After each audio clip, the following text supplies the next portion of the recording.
Hello, everybody, and welcome to another episode of the Lifting. This is going to be another fascinating episode about the video game lore, specifically the Elder Scrolls Daggerfall. And we're back here with Ryan Poncarts again. Say hi, Ryan. Hey guys, how's everybody doing?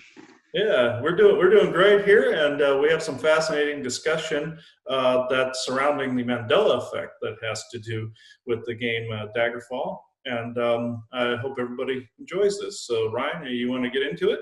Okay, so Daggerfall is a very interesting case within media just in general because there's multiple endings to a game. Now that's not uncommon for video games these days. There's a lot of different, like you get to choose your own path now, and there's different endings depending on how you choose to play it.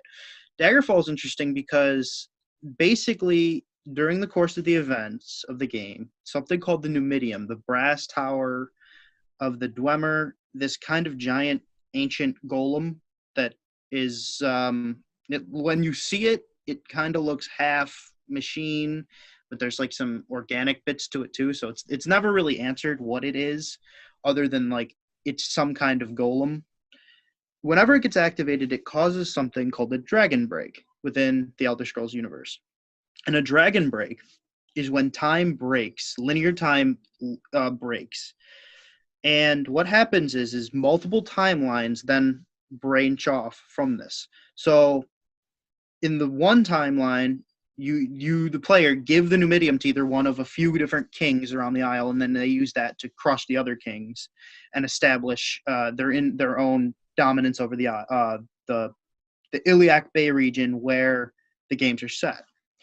Or another one, you give it to an orc chief who forces the empire that rules all of Tamriel to view his race as an equal, because their race has been seen as like an exotic other and too tribal in nature and too raw to deserve any kind of respect in that sense. And he forces the empire through war and using this giant golem to basically view their race as an equal through bloodshed.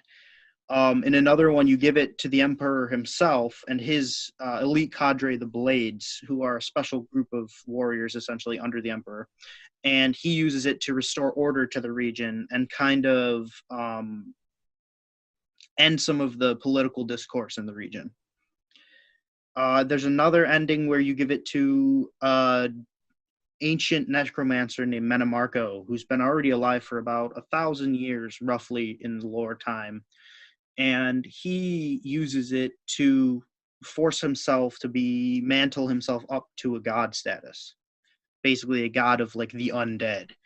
And then there's another timeline where you try to keep the power for yourself and everything goes wrong, and the brass god totem golem thing kills you and then goes on a rampage all over the Iliac Bay region.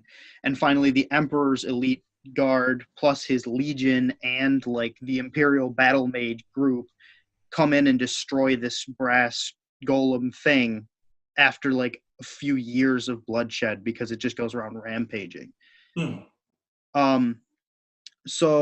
But then after all of these events take place, time reforms itself back into linear time, like a bubble almost.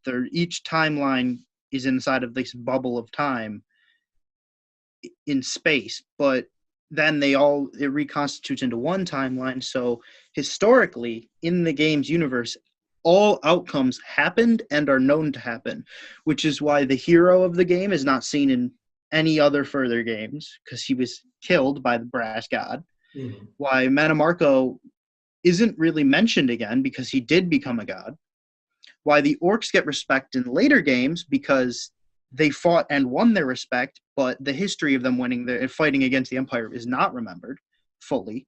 There's a few like little pieces now and then that says, yes, there was a war between them, and yes, the orcs were winning, but then it kind of never comes to like a real conclusion of the war, as the game tells you what would happen if you choose that path. But they do have the respect of the rest of the races. You have the 44 independent kingdoms taken down to 4 independent kingdoms of Daggerfall, Wayrest, Sentinel, and Orsinium. Mhm. And they're pretty much regional powers with hegemony over the smaller, older, now duchies that used to be kingdoms beforehand. And all of this is then called inside of the history of the world the Warp in the West. And it's mages, even in the later games, are still trying to understand it. And even the Elder Scrolls themselves, which are these outside of creation but physical objects almost that hold prophecies and history and just ancient power, can't even understand what happens during a dragon break. Okay, yeah, And this actually makes a lot of sense as far as the Mandela effect goes. This calling it a dragon break. Think about it. The Orions caused the Mandela effect and the time warping to begin with, and they are associated, of course, with the Draco. And Draco, unfortunately, are associated with dragons, even though they are separate races. History merges them. Draco, dragon, it's a root word for dragon. What happened was the Orions ripped across space-time from their own universe, caused all these tears in space-time and fissures and time fractures. And these time fractures are weird in nature, where, like, say, an item placed on your desk will shift and move with different timelines, and some people think somebody's stolen something when it maybe didn't exist in one time or did here, and you can actually measure by an object being moved around, a time fracture or a fluctuation. um, the history correcting itself, moving on from that, the history actually correcting itself, and also all those different fragments of history being recognized in the game lore, all of them. They all happen because all time, even though time is more of a non-existent paradigm, it still all happens in the current moment. And even if you erase something from history, it's not really erased. It's not only in the Akashic record, both galactic and earthly, but because of the Earth being like a big hard drive, it actually either always has its own universe, or it's all kind of a melding as one. So what happens is, and somebody's trying to pull this out of my head as I'm trying to explain the map of it. I'm feeling it, being pulled out. Say you have, say, the orcs wanting recognition, or the Empire restoring order, or the big brass god, killing everything. All those things happen, and they all left their mark, their emotional mark in that lore. But that being such a very strong thing, it left its imprint. So therefore, they're all existing. But the time healing into one timeline, that's what's happening now with the Earth we're standing on. All these fractal timelines are folding into this specific one. It's funneling through this eye of the needle into this specific one. So any of these weird, like, partial things that were happening, people are seeing these echoes and seeing things move around, and they're also seeing histories that are incoherent with this, what they would perceive as linear time, even though it's more spherical. I'm trying to explain this in a way that's actually making sense, but each of these pieces, you'll even see ghosts that come forward, or beings that come forward that say, well, this particular history took place. Even though if you were to look in galactic history, that may not have happened. The Orions may have even erased them from history. And they attempted to erase what's known as the Tartarian Empire from history at one point too, and basically go back and actually change history to where it unwove the Tartarian Empire and pre that into Atlantean periods. They actually sent people back through time to get rid of good long-skulled people that were in the past. They tried to rewrite history, but it's actually healing to where some of their own screw-ups of history are actually being undone, and it's woven into this single timeline. So that actually makes a lot of sense. And the fact they call it the Dragon Head, or the Dragon Break, excuse me, that meaning Orion, Draco, fracture. So that actually makes a lot of sense. yeah, that does. That is very interesting. Lore-wise, it's called that because dragons have this weird relationship with time, and we'll get into that if we do an episode about the game Skyrim, which would be a few game videos later. Mhm. But these dragon breaks are not exclusive only to Daggerfall. They have happened in other times throughout the history. One of them was during the rise of a character called Tiber Septim. He did it when he basically also activated Numidium, the brass tower, in Mhm. an attempt to force his empire. And he was considered a good being because he achieved something called Kim, which is where you gain extra knowledge of the universe through intention and um, it's kind of implied that he also gained it through like just having such a strong will to create this unified state and end this discourse that had gone on since the fall of the second empire. So he was raising a third major empire, and his was the first empire to completely take all of the continent of Tamriel under the same banner. All the other ones had only really ever gotten all the humans on board and a couple of the elves maybe. He did everybody, which was unheard of, and this great thing. But to do that, he needed to turn on the Numidium because the High Elves were against him heavily. They come from a land called the Somerset Isle. It's southwest of like the mainland, and they have the best mages in the world essentially. And they were using them to keep the Empire from getting their land. Well, Tiber Septim, when he made the deal to add Morrowind somewhere in the east of Tamriel, home to the Dark Elves, to his empire. He made a deal with their gods called Amalexia, Sothisil, and Vivek, the Tribunal Temple. They at that point they were worshiping three beings that basically became gods on their own whim. Mhm. And in the deal, he got the empire would become in partnership with Morrowind, and the Empire would basically own Morrowind, but the Dunmer would be allowed to worship their gods Mhm. freely without any kind of ridicule, as well as the Empire would get the Numidium. When he activated it using basically a super powerful soul gem called the Mantella, Mhm. and a soul gem is basically just like an energy battery, but it's a gem that holds souls. It's just easier to explain it that way later on. Like a soul So track, pretty much. Yeah, yeah. yeah, so he did this and he activated, and it broke time again. So, and every time it's been activated, it broke time because it was activated once even before this, and we'll get into that in a little bit. But when he did that, he used it to end all royal family like plotting to overthrow him or revolt Mhm. after the wars ended. He ended them and replaced them with like supportive families. He destroyed the elven resistance to the point where it took an hour after the Numidium was activated for the High Elves of Somerset to basically put up the white flag and be like, we're going to join the Empire. And it's implied that like there was a battle of like a battle to the point where like the island itself was like drowning in its own blood. And he he became emperor, and he actually, it is also implied that the dragon break extended his lifetime. Now he was a dragonborn Mhm. and one of the most important characters for the entire series, and he, I believe, represents some of the how some people have to walk in a gray area to achieve the best outcome, Okay. because he does some bad things but then he also does a more good in the end. He does some bad things to get to this era of peace and enlightenment that lasts like 700 years, Okay. and then Basically, order. Yeah, yeah.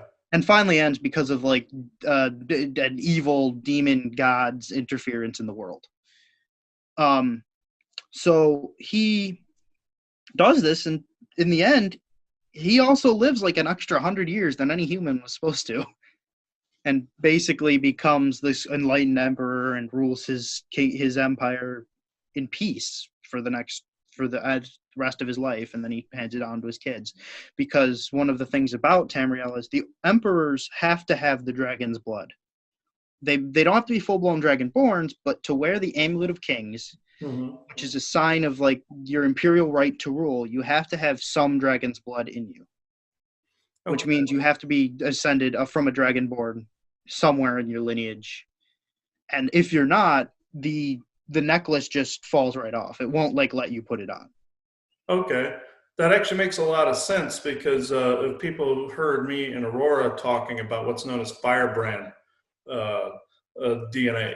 That is actually associated with healing of also not only healing of time, like what we were just saying. That's essentially the dragonborn DNA. They're experts at actually being able to heal these things. They can understand this concept better than some other races out there. That's the Khazad-dûl, or the ones that the Lyrans and some of the dragons actually came from.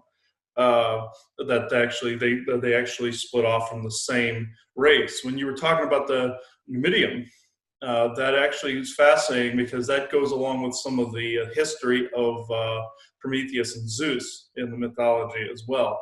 This where Prometheus was attempting to give knowledge to humanity and actually balance things. Zeus comes in and not only punishes Prometheus for giving information that he felt humanity was supposed to have too early. He fractured things with what people know as the Pandora's box. And that also caused a wound because a lot of different demons from a fracture, opened the fracture, caused a lot of different, the world's basically demons and pain to come out. And it actually was a fracture in its own right. And as you were talking, I was kind of seeing seeing that scene in my head where it was like this golden box on a pillar, and like in a ring, and I could actually interchange Tiber Septim in there, basically doing that as well. I kind of saw that where this Numidium using soul energy. This actually also makes sense. You know, with the soul gem, you can literally take a crystal and trap energy within a quartz crystal and actually use it as a power source. This is what the Orions actually do. And since they were the ones that conquered the Khazad-dûl and other dragon races, this actually also makes sense using this type of fracture. So you got kind of a mix in there with Tiber Septim doing this, but it actually makes a lot of sense. You take the soul energy to actually power this to actually open the fracture. You know, that actually it has a lot of quantum physics sense in there, and it has a lot of myth and lore and spiritual Mandela effect sense in there as well. Yeah, and then if you want to go into the first Dragon Break that is like recorded, this happened at a time that is considered the downfall of the Chimer and the formation of the Dunmer, and the end of the dwarves, the Dwemer inside of the Elder Scrolls. So the Dwemer are a group of elves, even though they're called dwarves, that were highly technologically advanced for the universe. They had working soul energy powered automatons, and they created the Numidium. And their intention was to realize that they are part of creation, so thus they are gods. Now, this was blasphemous to the group called the Chimer, which was the group of high elves that left the Somerset Isle because they worshipped the Daedra. Mm-hmm. The Daedra are a different pantheon of gods that often meddles in the affairs of mortals, and they're not all bad, but most of them do not have mortals' best interest at mind. Mm-hmm. And so they fought, and during this fighting, there was a guy named Kagranak, and he was the chief engineer of the Dwemer and tasked with powering the Numidium so that the dwarves could do whatever they wanted to do with it, but it had more of a spiritual sense for them than it did like conquering and you turning it into a weapon. So they did it, and mind you, the dwarves don't worship anything. They worship knowledge essentially. Mm-hmm. And they used these three tools on the Heart of Lorcan embedded inside of the Numidium. The Heart of Lorcan is literally the heart of the Earth, essentially, in the universe. And they did this, and when these three tools were used on it, basically it gave all the Dwemer this divine knowledge. And how it's explained in the lore is this divine knowledge caused them to zero sum. And zero summing is when you realize you're not really existing, essentially. Hmm. So their logic made them realize that they don't exist, and thus they co-created that into existence, and they didn't exist. They literally took themselves out of existence That's very in a interesting. second. And like most of the timelines ended this way, so that's why it happened and when the timelines reconvened. The other timelines really just had to do with like who was there at it. There were some timelines where certain groups, there was a Nordic group there, and the Nords got aided either side depending, Hmm. but like didn't come outside of creation. They were involved in the conflict because they lived nearby. Um, or there weren't even the Nords there. There were some other timelines like that, and it all kind of ended with the dwarves just not existing, and then these tribunal people using the three tools on the heart again, but not inside of the Numidium. Hmm. Vivek, Amalexi, and Soul of the Sill, the three man gods of Morrowind that we were talking about, who created themselves as gods by using it and basically turned themselves into these immortal, enlightened beings that have this deep connection to the universe, and then became gods over Morrowind and the people of Morrowind. And as a result, the people of Morrowind stopped worshiping the Daedra, and that'll cause a lot of stuff when we do our Morrowind video, which should be the next one. Um, but these dragon breaks, whenever they happen, a lot is like unresolved. There's a lot of like history that is remembered that is always plainly like out there, and there's different books conflicting each other.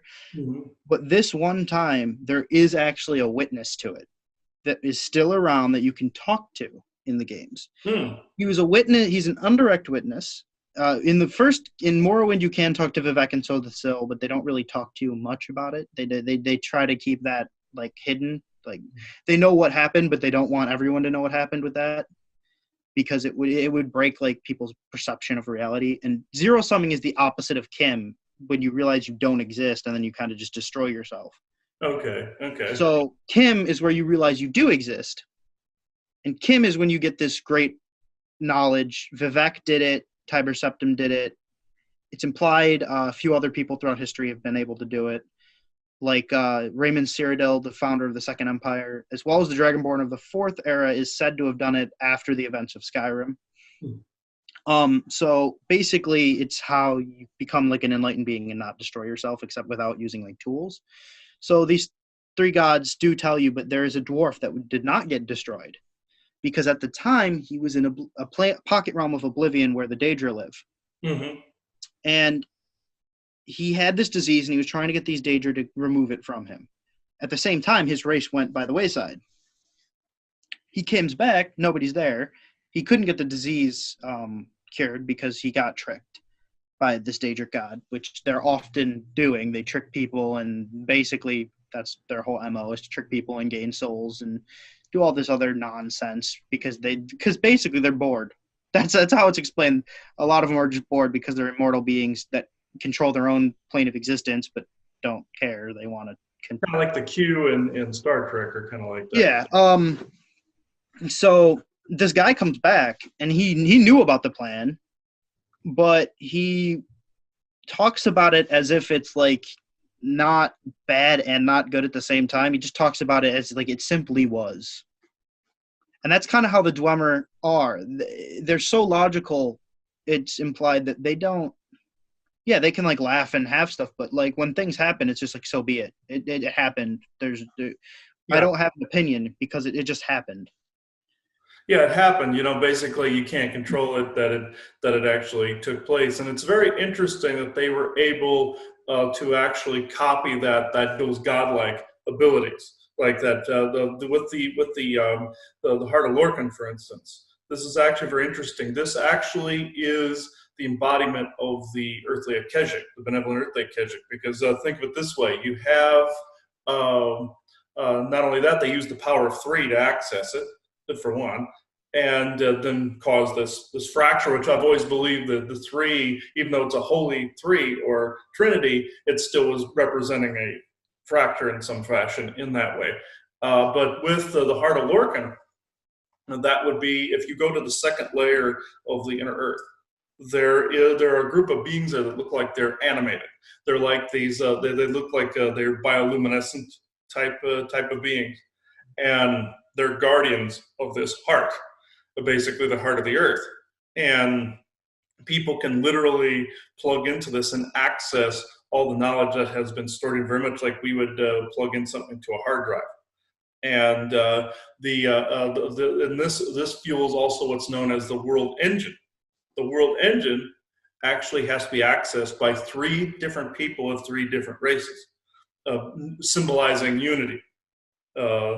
Basically symbolizing that people from different backgrounds, different ways of thinking, can actually access this engine and actually unify, basically take that knowledge and spread it across the face of the planet.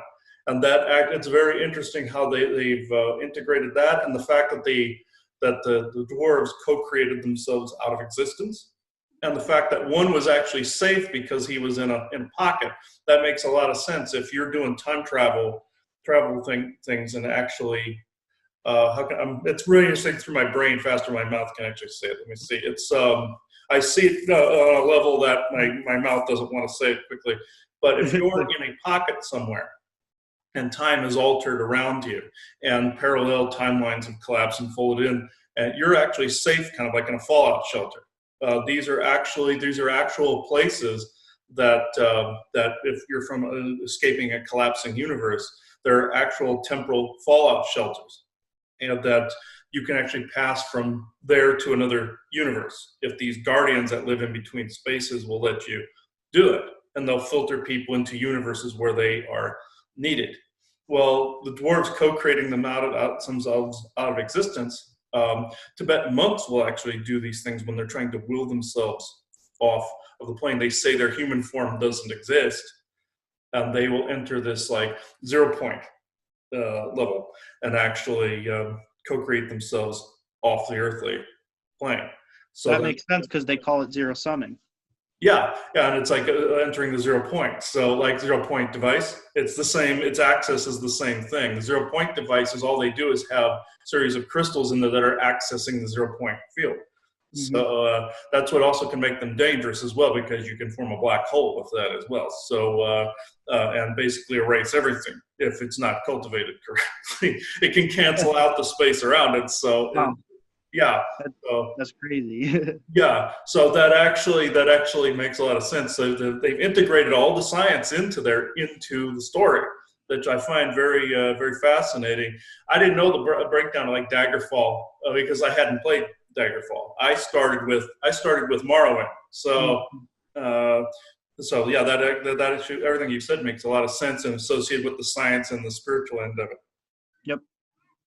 Morrowind's video will go into the downfall of those gods, those three man gods. But for Daggerfall, otherwise we have a few races that might have realistic counterparts that are introduced, like nymphs. There's a group of nymphs in it that appear kind of as like blue women, and they're fully naked. Okay, yeah, that makes sense because some of these nymphs have a Syrian origin to them. Some can be aquatic, like a water nymph, and have like that's how they're implied to be. Yeah, and then some are blue that maybe have some reptilian in them, or they just have like this blue elf-like appearance. And if they're naked, they have the ability to how can I put it? They have a greater power than over people than they would if they were clothed. So this makes sense. The ones you're describing are more like water nymph or like ocean dwelling nymphs or mermaid type of beings. Yeah. And then you have, I don't know if there's an equivalent to this, but it's essentially like a were-boar. It's like a human that turns into like a half human, half boar, but like it's skinny. It's not like fat like you'd expect like a pig person to be, but like it's got like the human body features and like dimensions, but then has this like boar's head and is super strong, and it's usually muscled out. And I just heard Isaac making fun of it, going, "It's the man bear pig." Okay, but there are these pig-like beings that were genetically created by the Orions to act more like guards. They were I don't know if they have they have the ability to transform back and forth like werewolves. That's another subject right there, with werewolves, but the beast blood and all that. But the uh, these pig beings, I've actually seen them guarding like space archives before, like bits of information that other beings feel humans don't have the right to access, and these beings will literally block your way, and they do look like what you'd expect a pig to look like. That some of them have maybe brown, hairy, boar-like skin, and some of them are pink like skin, like some regular pigs you've seen. Most of them look like boars, like the guards in Star Wars. You know, like those little fat green skin pig looking ones. Yeah. Ones I've seen are brown skin or pink skin. I've never seen ones with green, but those are very similar to an actual race that's out there. Yeah, that would make sense because that's kind of how they're depicted, is like brown skinned with they have the tusks like a boar. Um yeah, so they're in there. I mean, you have a bigger and more in-depth view of the orcs because the orcs weren't even available to be playable in the first Elder Scrolls game. Mm-hmm. You can play. I believe you can play as an orc in Daggerfall. I think it's depending on which version you have. You can or you can't. And the orcs, what they're considered to be, is a race of elves that's been corrupted by Daedric meddling. Mm-hmm. And so they're extremely physically strong, not great with magic, but great with like herbs and like potion making. And they live in very tribal societies, and they worship a specific Daedra by the name of Malakath. Now, Malakath was not always a Daedra. He was actually the elven champion, the high elven champion, Trinimac in origin. And he was leading a group of these orcs under his tutelage to retrieve the Chimer, who were fleeing because they wanted to worship the Daedra. So the Daedric prince, Boethia, the Daedric prince of, she kind of is like a Daedric prince of strength. She has her followers usually fight each other to the death for her favor. She took him and physically, it is implied, ate him, and then as you would pass him, and in that Malakath was born. And Malakath, then his followers were also turned into these orcs, and Malakath Trinimac became their god and had this own plane of oblivion. And then that's how their race was created. They were created very early on in what would be considered the Merethic era, before the Age of Man. Inside of the men were around, but they weren't like the rulers of the world. And they had a large, they lived in these tribal communities because they were shunned by everyone else. They looked grotesque. They had teeth that protruded from their mouth. They were dark green in color. They were extremely muscular, and they had lost their grace and their ability with magic. So their kinsmen wouldn't have taken them back. Mm-hmm. They weren't what they were anymore.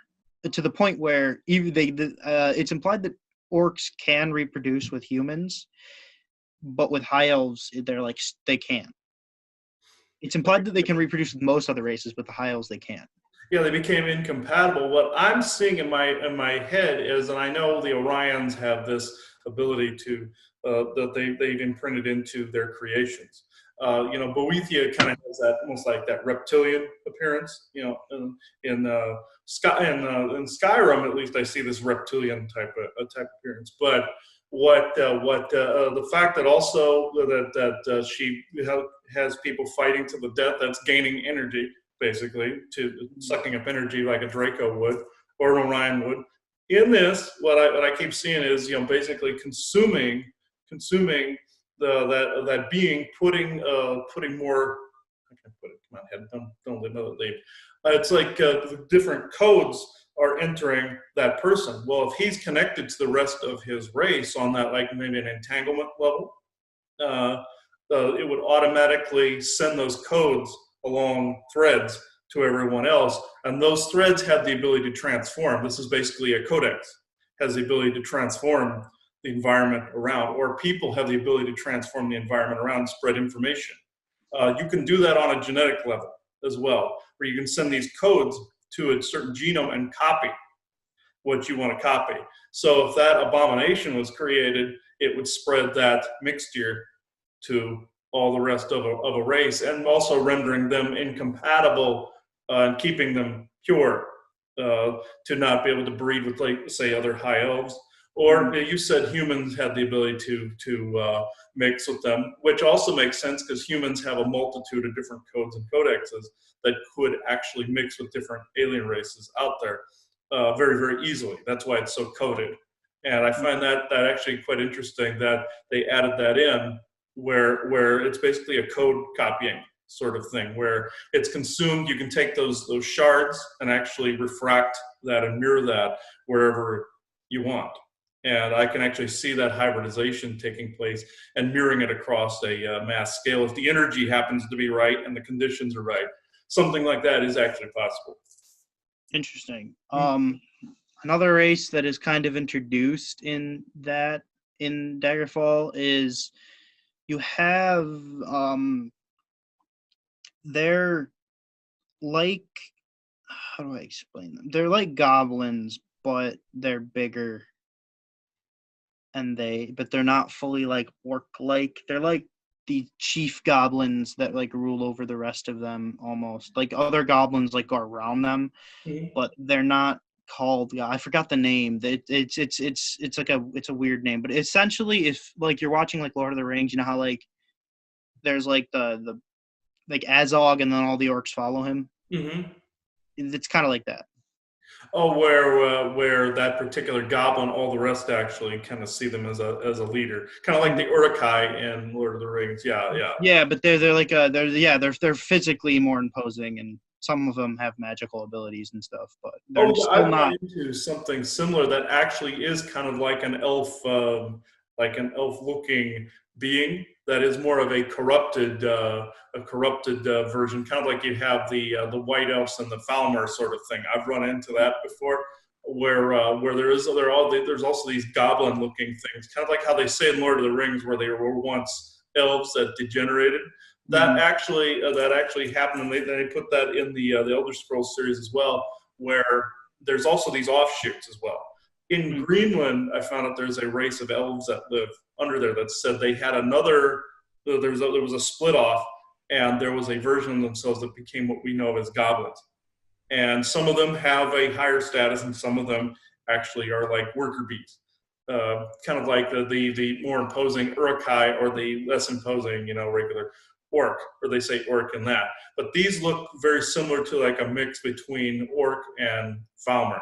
And but some of them are black, some of them are grayish color, some of them are white. But they originated as kind of like a Tuatha or elf species, or Fomorian in Celtic mythology, which if you look at Fomorian, they look to be basically like elves, but they also started to degenerate. If you look at Fomorian differently, if you think of it more of like a corrupted word, it says from Orion instead of Fomorian. So somebody just mispronounced it. Somebody could have showed it and said, "Yeah, we're from Orion," and a human heard it differently and said Fomorian. It was like a dialect difference. So there are these different degenerated versions and offshoots that fit that description. Yeah, and I mean Daggerfall itself is really one of the most interesting encounters in video games, because it's the first time that I know of where you have a game where there's multiple endings. It's the only time I've ever heard of where all the endings canonically happened. And if you're into video games, which I don't know if your audience is super into them, it actually is the largest video game map, like in size, of any video game. Oh wow! The area of the map is equivalent to about, I think, 160,000 kilometers. Oh wow! Okay. So like twice the size of Ireland. Oh wow! That's including like the ocean area, but yeah. That actually makes sense, and there's also a debate going back to the Tartarian history and everything, the debate on the size of the map for the Tartarian Empire as well. Was it here? Was it here? Was it here? And that actually makes sense that you put the Mandela effect put them in both categories like that. That's also being said, even in that subtle way. Look at the map. Is this different than other maps? Look at this story. It's different than other stories.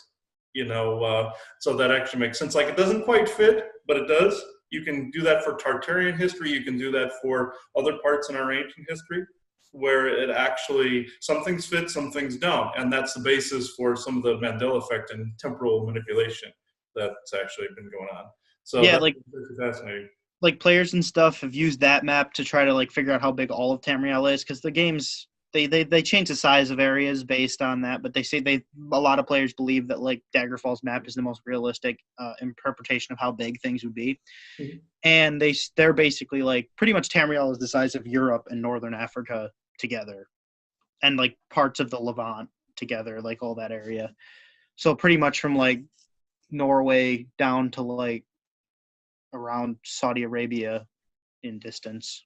Okay, In its that like that entire. makes sense. Yeah, like parts of Atlantis, parts of what would have been Hyperborea in ancient history. Yeah, that actually makes sense as to how that fits in. Different kingdoms that have come and gone. Like in Saudi Arabia, there was a kingdom called Ubar, I believe, that was called the Atlantis of the Sands, that vanished completely from history, except little bits of ruins that are there. So that actually makes sense. That was Mandela affected virtually out of existence too. Yeah, so I mean Daggerfall it's a crazy scenario because Daggerfall is really the only game ever and since that's even tried to expose the Mandela effect as well as it has. Mm-hmm. And even like gamers and people that make like dedicated lore videos on YouTube are like the dragon breaks are essentially our Mandela effect if you believe in it. Mm-hmm. Oh yeah, all those multiple dragon breaks. So, like I said, they were the fractures in history. A couple of the most well-known temporal fractures still on the Earth to this day are Skinwalker Ranch and Stardust Ranch. The Skinwalker Ranch in Utah, they Mm-hmm. associate it with a curse. In Stardust Ranch in Arizona, they just associate it with multiple alien races showing up just out of nowhere. And these different fractures, picture it like an enemy coming into the system and opening multiple portals that went to not only multiple time frames, but multiple universal pockets, if you want to put it that way, or time frames. Think of how the Earth has different time zones, and think of how the Earth rotates around the sun. They had to calculate all this to open these different fissures. Sometimes they got it wrong and ended up crashing somewhere or something like that. But when the Orions came in, they entered at the same time, but at different times and at different fractal points in history where they could create repeating loops constantly. This generated these quantum fractures that opened into other universes, opened into different dimensions and such.